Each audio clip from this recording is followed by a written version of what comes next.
Quiet on set. Picture is up. All right, roll sound. Rolling. Roll cameras. Cam's rolling. And 3, 2. Hey everybody, what's going on? And welcome to Hank's Think Tank. Guess what? Today is our 100th Woo! show. I don't know where that came from, but cool. Okay, so today's our 100th show.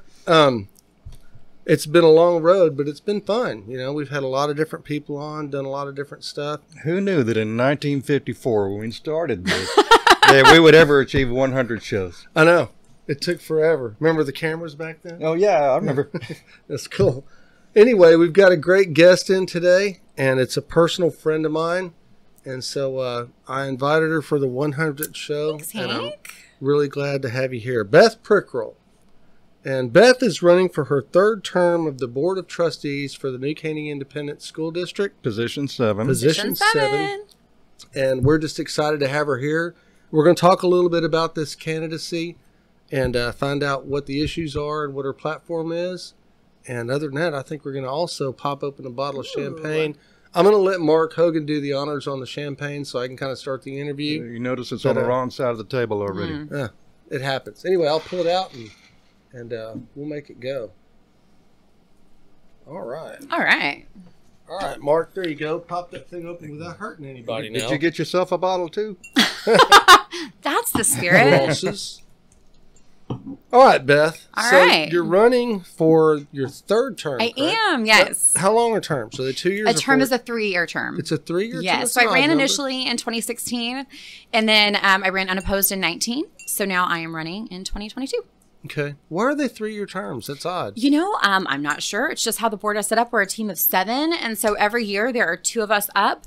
And then 1 year there's 3 people who are up for reelection. It's just how it's set by statute. And so was this year the 2 or the 3? This is a 2-year. This is a So 2-year? position 6 and 7 are up this year. 6 So and Ty 7. Trout and I are both running for reelection. Okay, great.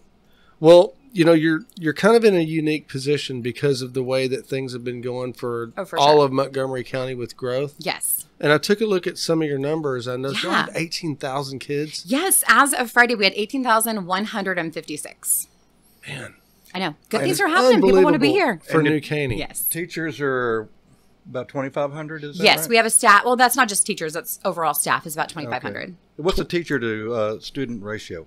By law, it is set at 1 to 22 in the elementary school classrooms. High school, it varies based on the type of course it is. Obviously, sometimes it's lower, sometimes it's higher. But we try to keep that ratio as small as possible. Really? Yes. So what is the actual duty of a trustee on this board? So, because I know y'all have limited power and stuff like that. So let's go over that, because I think a lot of our viewers probably don't know. Absolutely. So, and you know, that's very common for people not to know, because really we only do 2 things. We hire and fire and evaluate the superintendent, and we set the tax rate for the district. Okay. And a step further, we're a body corporate. So we have to work together. As a board member of one, I have no authority. We have to operate as a quorum, which is probably a good time for me to mention that, like, I'm here in my personal capacity. When I'm by myself, I'm not a spokesperson for the district. I can't make decisions for the district in my individual capacity. So we do have to operate under a quorum, as a team of 4 of the 7 of us have to act to make things happen. Okay. Well, that sounds cool. So you hire and fire. Yes. And is that all teachers and No, just the superintendent. The board has 1 employee, and it's the superintendent. And we entrust him to handle the management of the district. So it's the difference between governance, which is what the board does, and management, which is what we entrust our 1 employee to do, Matt Calvert.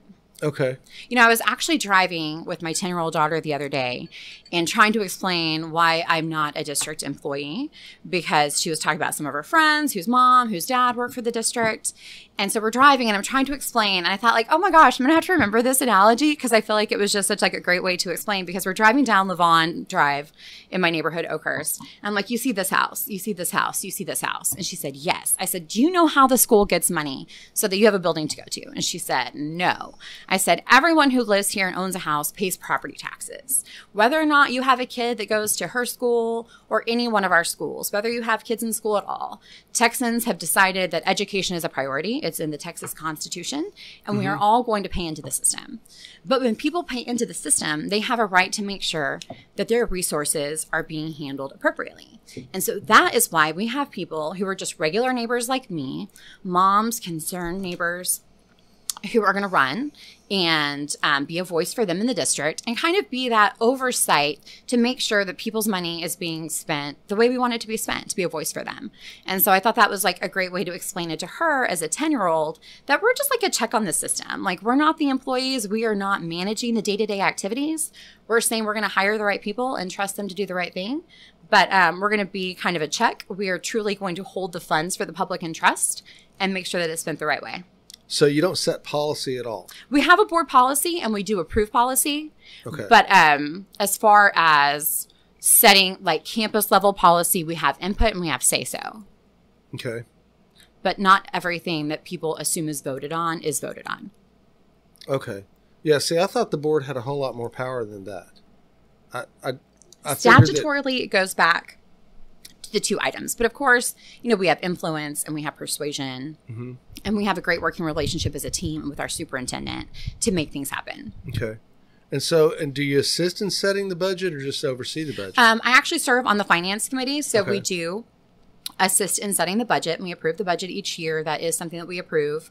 Right now, our budget is at 177 in general funds, 11.3 for child nutrition, and $37.5 million for debt service. So we do have a pretty hefty budget.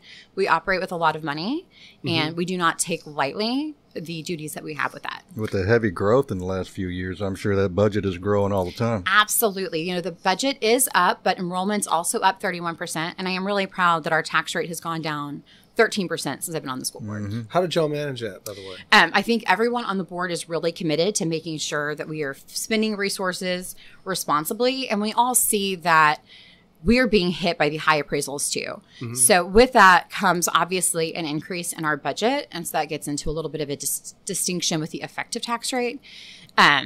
So you're balancing the growth that we have and the increased revenue, but then also wanting to say, like, how can we as property owners make sure that we're doing the best we can for the people who are just trying to pay their bills, to make sure that we're spending wisely and getting the rate down to what we can do. Okay. And a lot of that's also happening on the state level with conversations there, property tax reform and whatnot. And so I've taken my role as a board member seriously, not just here in Caney ISD, but advocating at the state level for both public education and property tax reform. Okay. And doing those things to make sure that we are providing a great education, because it's so important that every kid, I think, gets a great education. I think Texas is great when kids are educated. Mm-hmm. Communities thrive because of public education. But at the same time, making sure that we're not wasting people's money, because no one wants to look at that tax bill and say, where did that go? Yeah, that makes sense. Mm-hmm. So are we capped out on school taxes, or is there a cap on school taxes? I would have to check on that. At the time I got on the board, we were capped out. 1.67 was the state max, and that's where we were. Today we're at 1.443, and the formula has changed a little bit in my time on the board, so I need to check and see what the actual cap is now. But we are not capped out. Well, that's good. Yes. Okay. And so you're experiencing all this growth. We are. So as far as infrastructure and things like that goes, who do y'all work with the county and I guess the state to try to assist? Because I know you're going to have to build new schools. You're going to have to. We do, absolutely. And since I've been on the board, we have passed one bond, our 2018 bond. And I'm really proud that that bond was 100% classroom space, because I know that we're all paying the bills for that. And so people start to get frustrated when they see, like, what are we spending money on? And I think it's hard to dispute that we need classroom space when you're experiencing the incredible growth that we are. Great things are happening here and people want to come. So in 2018, our bond went to 4 things. We bought land to replace Porter Elementary School, which is at Ford Road and 494. With the Ford Road expansion, that current location is getting encroached upon more and more. So we're excited to relocate those kids in that campus. That'll open in August of 24. And we replaced Kiefer Crossing Middle School. That used to be on 1485. That real estate skyrocketed in price after Walmart opened. And I'm not sure if you'd ever driven by that, but it was old tilt wall construction. Definitely classic. I know where it's at, yeah. Yes. Right. So we sold that, and then we replaced it with a beautiful new building out on Gene Campbell Okay. And then we almost doubled the capacity of Woodridge Forest Middle School. So it could have been a whole new campus right there. And then our not most exciting, they're all exciting, but something very exciting for the district was that we just opened our third comprehensive high school. West Fork High School opened on August the 8th with its very first class. I saw that on your website. Yes. And what exactly is a comprehensive high So school? a comprehensive high school would be we have two before. It would be one of the high schools that I wouldn't go to. No, everyone goes Couldn't comprehend. Okay. A comprehensive high school would be a distinction between Infinity High School, which is our fourth high school, which I guess was actually our third high school, and West Fork is our fourth. Infinity Early College High School is a smaller program that caters to kids who are working on their associate's degree at the same time. Wow. So that one is a much smaller class. It's not considered one of our comprehensive high schools because general population is not zoned there. And so comprehensive is just It's a standard zoning. Everyone who lives within that boundary is zoned there. Okay, gotcha. Yeah. So West Fork opened with just our 9th grade class. That was a decision we made as a district that we thought rather than have a student who was going into their senior year at New Caney High School or Porter High School, I guess it would have just been Porter High School, have them uproot and relocate. We thought there was a lot of value in that educational continuity, the social continuity, staying where they are. And there's also a benefit to the taxpayers because we're able to stagger the opening of that school. We built it to house approximately, I'd have to check that number, probably about 2,000 kids.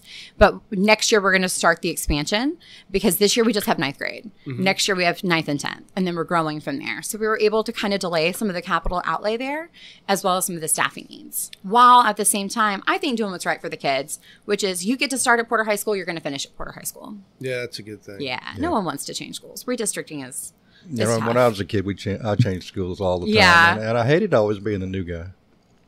So. Every once in a while it was all right. No, I went back to the same school several times. So I did. I mean, honestly, I quit in the 9th grade 3 times. I'd quit and then I'd run out of friends. So I'd go back. Oh, well, at least you went back. And then quit again and run out of friends and go back and quit again. I mean, yeah, it just became one of those things. Yeah. And then I got too old for it. Yeah. You can't be in the 9th grade. You aged out, right? 24 years old. Wow.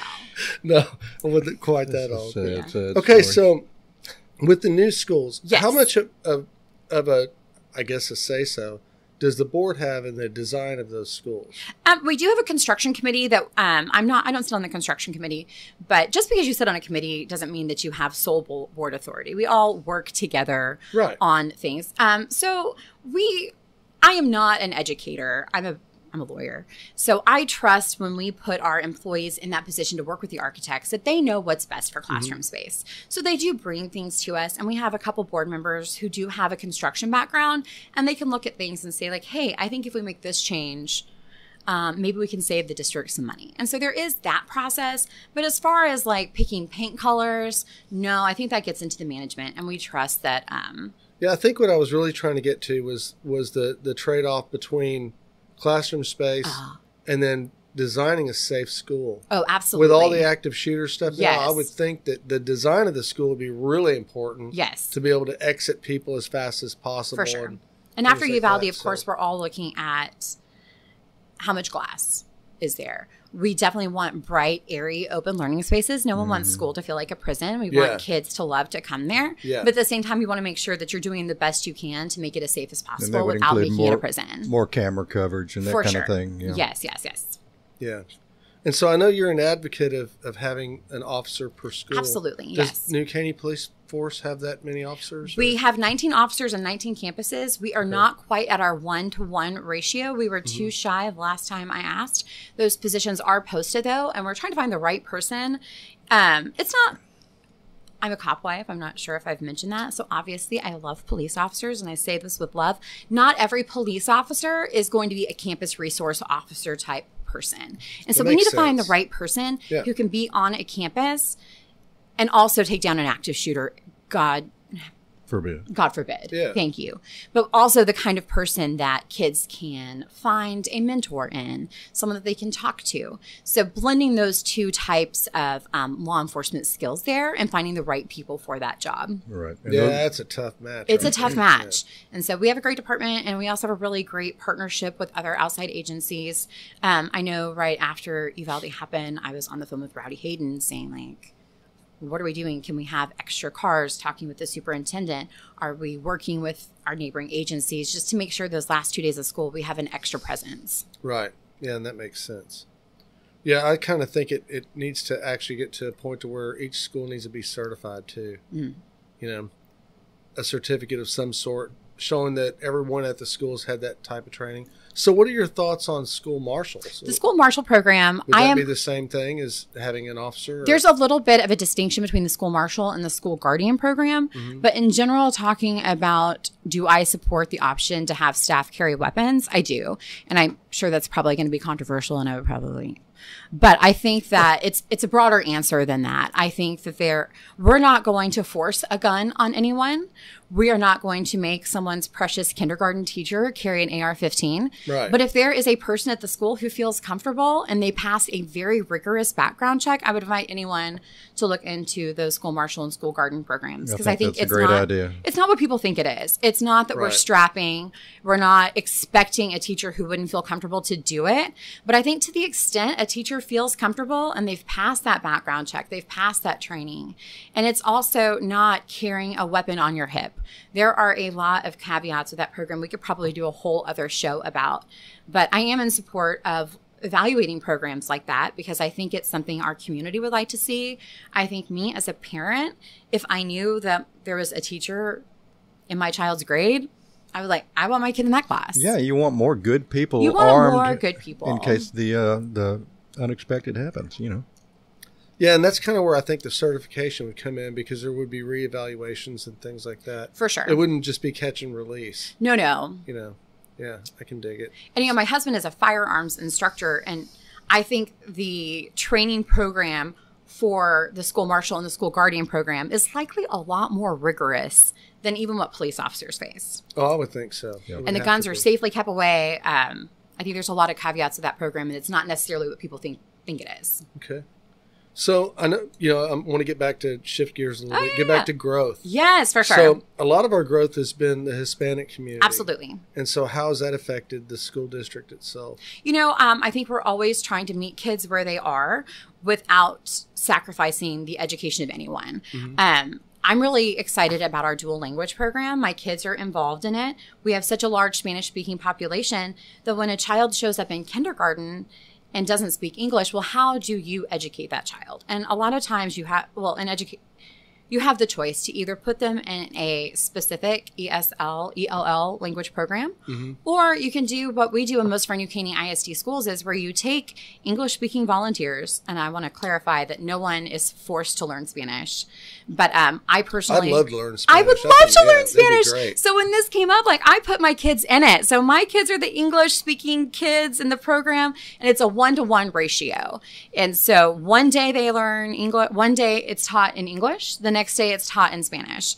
And so on the English-speaking days, my kids are maybe helping the kids who are native Spanish speakers. But then on the Spanish-speaking days, the native Spanish speakers are helping my kids. And it's a great blend of the communities. And I think it's a great way to help these kids learn English in the least restrictive environment and make it a really cohesive learning environment for everybody. Right. And And then really, down the road, that's the best thing for we them. live in Texas. I wish I spoke Spanish. Yeah, me too. So, I I speak know- Spanish food. right? That's about it. I know enough to get fed, find the bathroom, and get my face slapped.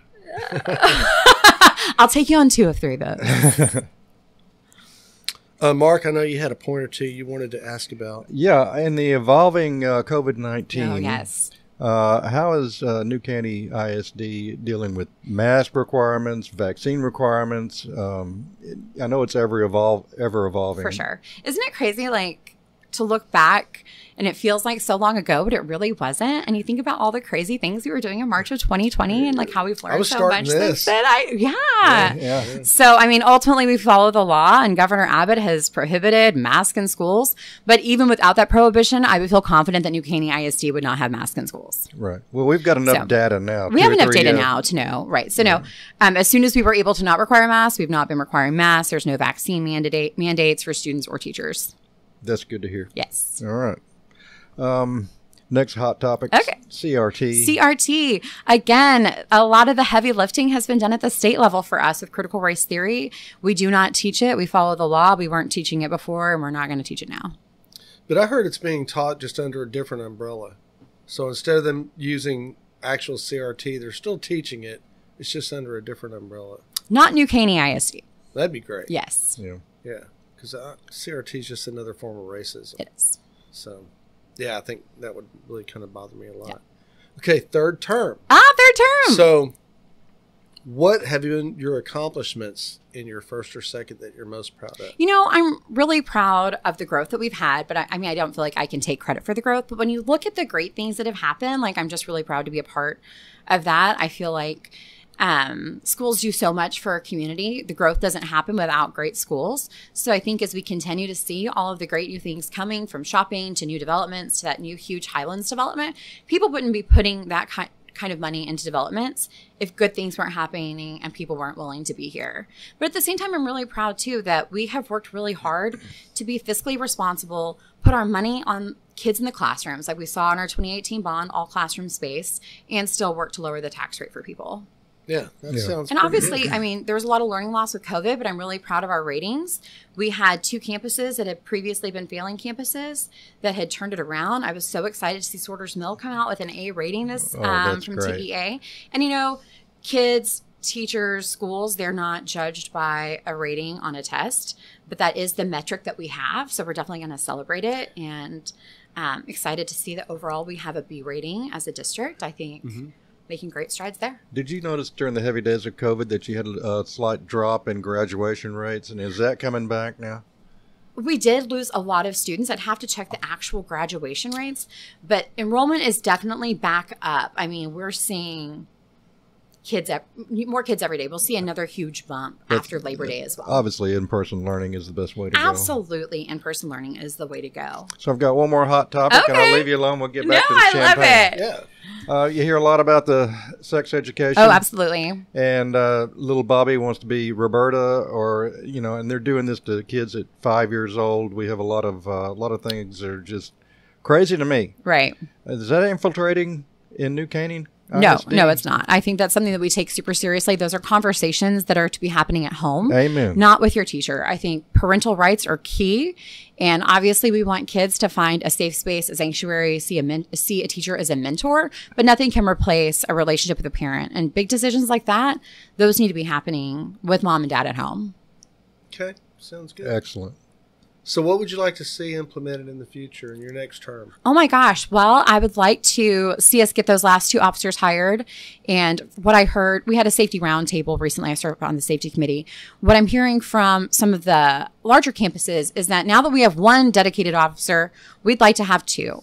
And we are not a law enforcement agency. We are in the business of education, but we can't educate kids if we're not safe. So I'd like to see us continue to work towards having 1 officer on every campus, but then also looking at adding another at the high schools. Okay.